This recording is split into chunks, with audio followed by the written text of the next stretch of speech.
মহান স্বাধীনতা দিবস ও জাতীয় দিবসে সাভারের জাতীয় স্মৃতিসৌধে লাল পতাকা হাতে একদল লোককে আওয়ামী লীগের পক্ষে ঝটিকা মিছিল বের করতে দেখা গেছে।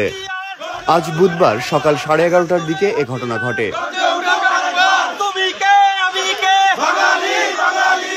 সে সময় শহীদ বেদিতে শ্রদ্ধা জানানো শেষে ফিরে যাওয়ার পথে প্রায় 50 জনের একটি দল আওয়ামী লীগের পক্ষে বিভিন্ন স্লোগান দেয়। পরে উপস্থিত জনতা তাদের ধাওয়া দেয় এবং কয়েকজনকে মারধর করে। পুলিশ ঘটনাস্থল থেকে আওয়ামী লীগের সমর্থক সন্দেহে 3 জনকে আটক করেছে। এ বিষয়ে ঢাকা জেলার অতিরিক্ত police super Shahinur Kabir the daily স্টারকে বলেন, অস্থিতিশীল পরিস্থিতি তৈরির সময় 3 জনকে আটক করা হয়েছে। তাদের পরিচয় জানা যায়নি।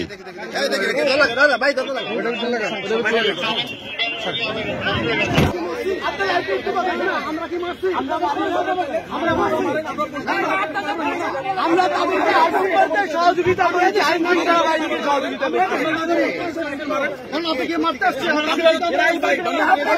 আপনারা কোথায় ছিলেন? তখন কোথায় ছিলেন? আপনারা তখন কোথায় ছিলেন? আপনারা তখন কোথায় ছিলেন?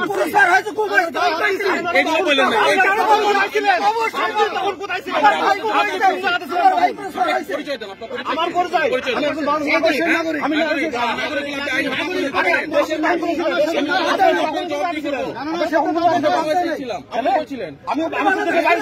আমি একজন প্রবাসী। আমাদের নিরাপত্তা ছিল। না না আমাদের মত করেন। পরিচয় কি? আমি একজন প্রবাসী। নাগরিক হলে কারো মারার অধিকার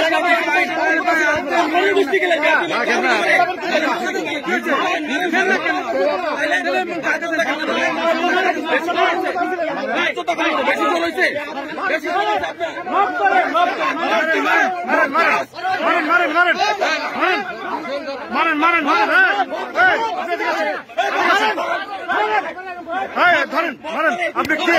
আপনার পরিচয় কি?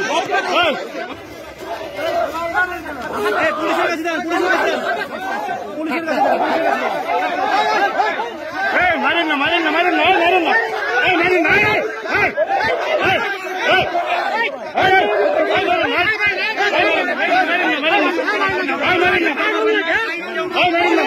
না।